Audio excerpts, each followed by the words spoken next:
ಈ CSR ಅಂತ ಹೇಳುವಂಥದ್ದು ನಮಗೆ ನಿಮ್ಮನ್ನು ಸೇವೆ ಮಾಡಲಿಕ್ಕೆ ಅಥವಾ ಕೆರೆಯ ನೀರನ್ನು ಮತ್ತೆ ಕೆರೆಗೆ ಚೆಲ್ಲಿ ಸಾರ್ಥಕ್ಯವನ್ನು ಪಡೀಲಿಕ್ಕೆ ನಮಗಿರುವಂಥ ಒಂದು ಒಳ್ಳೆಯ ಅವಕಾಶ. ಅದನ್ನು ನಾವು ಕೆಲವು ಕಡೆ ಒಳ್ಳೆಯದಾಗಿ ಯೂಸ್ ಮಾಡ್ತಾ ಇದ್ದೇವೆ.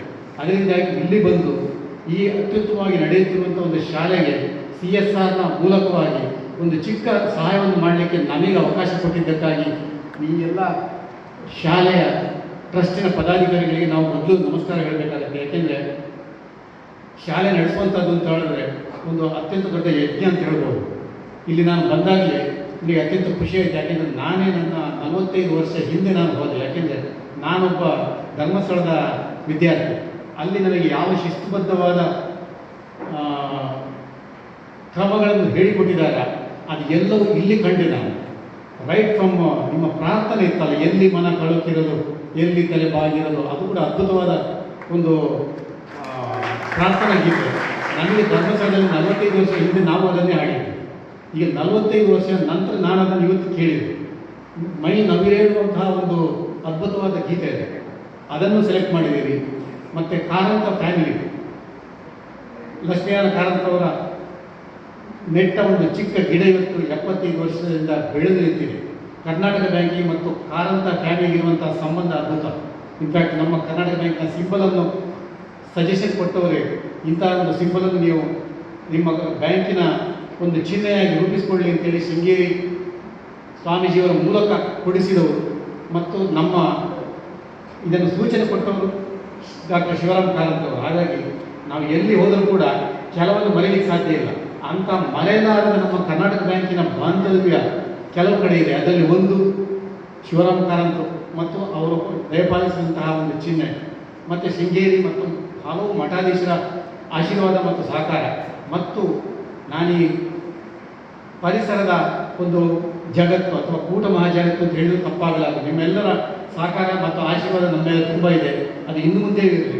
ನಿನ್ನೆ ನನಗೆ ಗೊತ್ತಾಯಿತು, ನಮ್ಮ ಬ್ಯಾಂಕಿನ ಹಲವು ಮೇಲಧಿಕಾರಿಗಳು, ಹಂದೇವರಿಂದ ಹಿಡಿದದ್ದು ನಾವರವರೆಗೆ ಅಥವಾ ತುಂಗ ಅವರಿಂದ ಹಿಡಿದದ್ದು ಇನ್ನು ಕೆಲವು ಸರ್ನೇಮಗಳು, ನಾನು ಉಡುಪರು, ಎಸ್ ಹೆಗಡೆಯವರು. ಸೊ ತುಂಬ ಜನ ಸೀನಿಯರ್ ಆಫೀಸರ್ಸ್ ಕರ್ನಾಟಕ ಬ್ಯಾಂಕಿನಲ್ಲಿ ಸೇವೆ ಮಾಡಿದವರು ಈ ಶಾಲೆಯ ಹಳೆಯ ವಿದ್ಯಾರ್ಥಿಗಳು ಅಂತ ಹೇಳಲಿಕ್ಕೆ ತುಂಬ ಹೆಮ್ಮೆ ಆಗುತ್ತೆ. ಹಾಗಾಗಿ ಈ ಶಾಲೆಯ ನಿಟ್ಟಿನಲ್ಲಿ ಹೇಳಿಕೊಂಡು ನಮ್ಮ MC ಅವರು ಹೇಳಿದ್ರು ಅಥವಾ ಮೋಸ್ಟ್ಲಿ ಪ್ರಿನ್ಸಿಪಲ್ಸ್ ಅವರು ಹೇಳಿದ್ರು ಕಾಣುತ್ತೆ, ಈ ಹುಡುಗರಲ್ಲಿ ಕೆಲವರು ಇಲ್ಲಿ ಬಂದು ಕೂತ್ಕೊಳ್ಬೇಕು ಇನ್ನೊಂದು 20-30 ವರ್ಷದಲ್ಲಿ ಅಂತ. ಹಾಗೆ ನಿಮ್ಮಲ್ಲಿ ಕೆಲವರಾದರೂ ಕರ್ನಾಟಕ ಬ್ಯಾಂಕಿಗೆ ಮೇಲಧಿಕಾರಿಗಳಾಗಿ ಬಂದು ನಾವು ರಿಟೈರ್ ಆದಾಗ ನಮಗೆ ಪೆನ್ಷನ್ ಬರುವಾಗ ನೀವು ಮಾಡಬೇಕು ಅಂತಲೇ ಅದು ಸಾಧ್ಯ ಇದೆ. ಸೊ ಖಂಡಿತವಾಗಿಯೂ ನೀವೆಲ್ಲರೂ ಕೂಡ ಆ ದೃಷ್ಟಿಯಲ್ಲಿ ವಿದ್ಯೆಯನ್ನು ಕಲಿತು ಮುಂದೆ ಹೋಗಬೇಕು ನನ್ನ ಅಭಿಲಾಷೆ. ಕರ್ನಾಟಕ ಬ್ಯಾಂಕಿನ ಹಲವು ಗ್ರಾಹಕ ಬಂಧುಗಳಿದ್ದೀರಿ, ಶ್ರೇಯೋಭಿಲಾಷಿಗಳಿದ್ದೀರಿ. ನಿಮಗೆಲ್ಲರಿಗೂ ನಮ್ಮ ಕೃತಜ್ಞತೆಗಳು. ಮತ್ತು ಕರ್ನಾಟಕ ಬ್ಯಾಂಕಿಗೆ ಇದೇ ರೀತಿಯಾಗಿ ಇನ್ನೂ ಸೇವೆ ಮಾಡಲಿಕ್ಕೆ ಅವಕಾಶವನ್ನು ನೀವು ಕೊಡ್ತೀರಿ ಅಂತ ನನ್ನ ಭಾವನೆ. ಈಗ ಮಕ್ಕಳಿಗಾಗಿ ಒಂದು ಚಿಕ್ಕ ಪ್ರಶ್ನೆ, ಊಟ ರುಚಿಯಾಗಲಿಕ್ಕೆ ಏನು ಬೇಕು?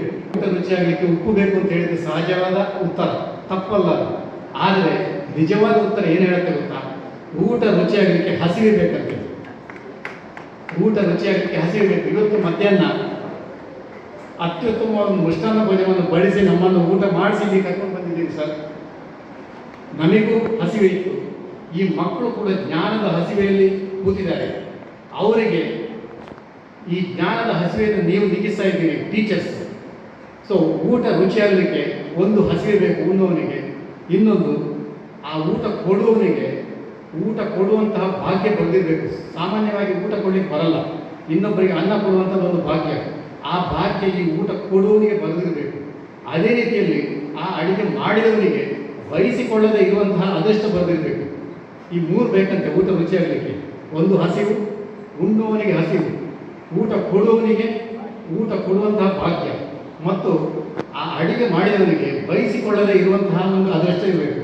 ಅದೇ ರೀತಿ ಮಕ್ಕಳ ಜೀವನ ಮತ್ತು ಮಕ್ಕಳ ಕ್ಯಾರಿಯರ್, ಮಕ್ಕಳ ಭವಿಷ್ಯ ಉದ್ಧಾರ ಆಗಬೇಕಿದ್ರೆ ಮಕ್ಕಳಿಗೆ ಒಂದು ಹಸಿವಿರಬೇಕು. ನಾನು ಕಲಿಬೇಕು, ನಾನು ಕಲಿತು ಮುಂದೆ ಹೋಗ್ತೇನೆ ಅಂತ ಹೇಳುವಂಥ ಆ ಕಂಟಿನ್ಯೂಸ್ ಹಸಿವಿರಬೇಕು. ಆ ಹಸಿವೆ ನಿಮ್ಮಲ್ಲಿ ಇರಲಿ. ನಾನು ಆದಷ್ಟು ಕಲಿತು ನನ್ನ ತಾಯಿಗೆ, ನನ್ನ ತಂದೆಗೆ, ನನ್ನ ಊರಿಗೆ, ನನ್ನ ಶಾಲೆಗೆ ಒಳ್ಳೆಯ ಹೆಸರನ್ನು ಗಳಿಸ್ತೇನೆ ಮತ್ತು ತಂದುಕೊಡ್ತೇನೆ ಅಂತ ಹೇಳುವ ಆ ಒಂದು ಹಸಿವೆ ನಿಮ್ಮ ಹತ್ರ ಇರಬೇಕು. ಅದೇ ರೀತಿ ನಿಮ್ಮ ಹಸಿವೆಯನ್ನು ನೀಗಿಸುವಂತಹ ಮಾರ್ಗದರ್ಶನ ಮಾಡುವಂತಹ ಗುರುಗಳು ಈ ಶಾಲೆಯಲ್ಲಿದ್ದಾರೆ. ಆ ಗುರುಗಳು ಇರಬೇಕು. ಅದೇ ರೀತಿ ಅವರಿಗೆ ಈ ಎಲ್ಲ ಸವಲತ್ತುಗಳನ್ನು ರೂಪಿಸಿಕೊಡುವಂತಹ ಒಂದು ತಾಕತ್ತು ನಮ್ಮ ಊರಿನವರಿಗೆ ಮತ್ತು ಈ ಟ್ರಸ್ಟ್ನವರಿಗೆ ಇರಬೇಕು. ಈ ಎಲ್ಲವೂ ಸಮ್ಮಿಳನಗೊಂಡ ಕಾರಣ ಈ ಶಾಲೆ ಒಂದು 75 ವರ್ಷದಲ್ಲಿ ಒಂದು ಅದ್ಭುತವಾದ ಶಾಲೆಯಾಗಿ ಈ ಲೆವೆಲ್ಗೆ ಬರಲಿಕ್ಕೆ ಸಹಕಾರಿಯಾಗಿದೆ ಅಂತ ನನ್ನ ಭಾವನೆ. ಹಾಗಾಗಿ ಇಲ್ಲಿ ಕಲಿತ ನೀವೆಲ್ಲ ಮಕ್ಕಳ ಭವಿಷ್ಯ ಅದ್ಭುತವಾಗಿ ಮುಂದೆ ಹೋಗಲಿ, ಉಜ್ವಲವಾಗಲಿ ಅಂತ ನನ್ನ ವೈಯಕ್ತಿಕ ನೆಲೆಯಿಂದ ಮತ್ತು ನಮ್ಮ ಬ್ಯಾಂಕಿನ ವತಿಯಿಂದ ಶುಭ ಹಾರೈಕೆಗಳು ಮಿತ್ರರಿಗೆ. ಇನ್ನು ಕರ್ನಾಟಕ ಬ್ಯಾಂಕಿನ ಬಗ್ಗೆ ಹೇಳದಿದ್ದರೆ ನಾನು ಇಲ್ಲಿ ಬಂದಿದ್ದು ತಪ್ಪಾಗುತ್ತೆ, ಅಥವಾ ಬಂದು ನಾನು ಇನ್ಕಂಪ್ಲೀಟ್ ಆಗಿ ಮಾತಾಡಿದಂತಾಗುತ್ತೆ. ನಿಮಗೆಲ್ಲ ಗೊತ್ತಿದ್ದಾಗೆ 101 ವರ್ಷದಿಂದ ನಿಮ್ಮ ಸೇವೆಗಳನ್ನು ಮಾಡ್ತಾ ಈಗ 102ನೇ ವರ್ಷದಲ್ಲಿ ದಾಪಟ್ನಾಲ್ ಬಿಸ್ನೆಸ್ ಗ್ರೋತನ್ನು ಸಾಧಿಸ್ತಾ ನಾವು ಮುಂದೆ ಹೋಗ್ತಾ ಇದ್ದೇವೆ. ನಿಮ್ಮ ಎಲ್ಲರ ಆಶೀರ್ವಾದ ನಮ್ಮ ಮೇಲೆ ಇರಲಿ. ನಮ್ಮ ಜಿಲ್ಲೆ ಈ ಉಡುಪಿ ಮತ್ತು ಅವಿಭಜಿತ ದಕ್ಷಿಣ ಕನ್ನಡ ಜಿಲ್ಲೆ ವಾಣಿಜ್ಯ, ಕೃಷಿ, ದೇವಾಲಯಗಳಿಗೆ, ಆಸ್ಪತ್ರೆಗಳಿಗೆ ಮತ್ತು ಬ್ಯಾಂಕ್ಗಳಿಗೆ ಕೂಡ ಫೇಮಸ್. ಇಲ್ಲಿ 5 ಬ್ಯಾಂಕ್ಗಳು ಹುಟ್ಟುಕೊಂಡು ಕೆನರಾ ಸಿಂಡಿಕೇಟ್ ಕಾರ್ಪೊರೇಷನ್, ವಿಜಯ ಮತ್ತು ಕರ್ನಾಟಕ ಬ್ಯಾಂಕ್ ತುಂಬ ಬ್ಯಾಂಕ್ಗಳು ಹುಟ್ಟುಕೊಂಡು 5 ತುಂಬ ವರ್ಷಗಳ ಆಲ್ಮೋಸ್ಟ್ ಶತಮಾನಗಳನ್ನು ಕಳೆದಿದೆ. ಈಗ 2 ಬ್ಯಾಂಕ್ ಉಳ್ಕೊಂಡಿದೆ. ಅದರಲ್ಲಿ ಕರ್ನಾಟಕ ಬ್ಯಾಂಕ್ ಒಂದು ಅಂತ ಹೇಳಲಿಕ್ಕೆ ನಾನು ಹೆಮ್ಮೆ ಪಡ್ತಾ ಇದ್ದೇನೆ. ಮತ್ತು ನಿಮ್ಮೆಲ್ಲರ ಆಶೀರ್ವಾದ ಮತ್ತು ಆ ಗುರುನರಸಿಂಹ ದೇವರ ಕೃಪೆ ನಮ್ಮೆಲ್ಲರ ಮೇಲೆ ಇರಲಿ ಅಂತ ನಾನು ಹಾರೈಕೆ. ಹಾಗೆ ಕಡೆಯದಾಗಿ ಬ್ಯಾಂಕಿಂಗ್ ಅಂದರೆ ಏನು ಅಂತ ನಿಮ್ಮ ಚಿಕ್ಕ ಮಕ್ಕಳಿಗೆ ಬ್ಯಾಂಕಿಂಗ್ ಅಂತ ಹೇಳಿದ್ರೆ ತುಂಬ, ನಾನೀಗ ಊಟ ರುಚಿಯಾಗಿ ಏನು ಅಂತ ಕೇಳಿದ ಹಾಗೆ ಬ್ಯಾಂಕಿಂಗ್ ಅಂತ ಹೇಳಿದ್ರೆ ನೀವು ಹೇಳ್ಬೋದು ಬಿಲ್ಡಿಂಗ್ ಅಂತ. ಬ್ಯಾಂಕಿಂಗ್ ಅಂದರೆ ಬಿಲ್ಡಿಂಗ್ ಅಲ್ಲ, ಒಂದು ಬಿಲ್ಡಿಂಗ್ ಅಲ್ಲ, ಅಲ್ಲಿರುವ ವ್ಯಕ್ತಿಗಳು ಅಲ್ಲ, ಅಲ್ಲಿರುವ ಸೇವೆ ಕೂಡ ಅಲ್ಲ. ಬ್ಯಾಂಕಿಂಗ್ ಅಂದರೆ ಈ ಸಂಸ್ಥೆ ಮತ್ತು ನಿಮ್ಮ ಮಧ್ಯೆ ಇರುವಂತಹ ಒಂದು ಒಳ್ಳೆಯ ಒಡನಾಟ ಮತ್ತು ನಿಮ್ಮ ನಂಬಿಕೆ ನಮ್ಮ ಮೇಲೆ ಇರುವಂಥದ್ದು, ಆ ನಂಬಿಕೆಯೇ ಬ್ಯಾಂಕಿಂಗ್.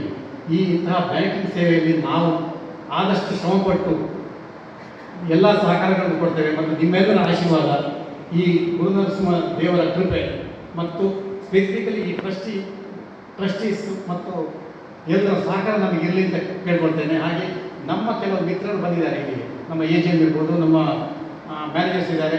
ಅವರೆಲ್ಲರೂ ಕೂಡ ತಮ್ಮ ಕೈಲಾದಷ್ಟು ಶ್ರಮವನ್ನು ಖಂಡಿತವಾಗಿಯೂ ದಾರಿ ಇರುತ್ತಾ ನಿಮಗೆಲ್ಲರಿಗೂ ಒಳ್ಳೆ ಸರ್ವಿಸ್ ಕೊಡಲಿಕ್ಕೆ ಖಂಡಿತವಾಗಿ ಬಗೆಬಿದ್ದಾರಾಗಿದ್ದಾರೆ ಅಂತ ಹೇಳ್ತಾ ಈ ಒಂದು ಅವಕಾಶ ಕೊಟ್ಟಿದ್ದಕ್ಕೆ ಮತ್ತೊಮ್ಮೆ ನಿಮ್ಮೆಲ್ಲರನ್ನು, ಅದರಲ್ಲಿಯೂ ಚಿಕ್ಕ ಮಕ್ಕಳನ್ನು ಅಭಿನಂದಿಸ್ತಾ 2 ಮಾತುಗಳನ್ನು ಮುಗಿಸ್ತೇನೆ. ಜೈ ಹಿಂದ್. ಒಳ್ಳೆಯದಾಗಿ.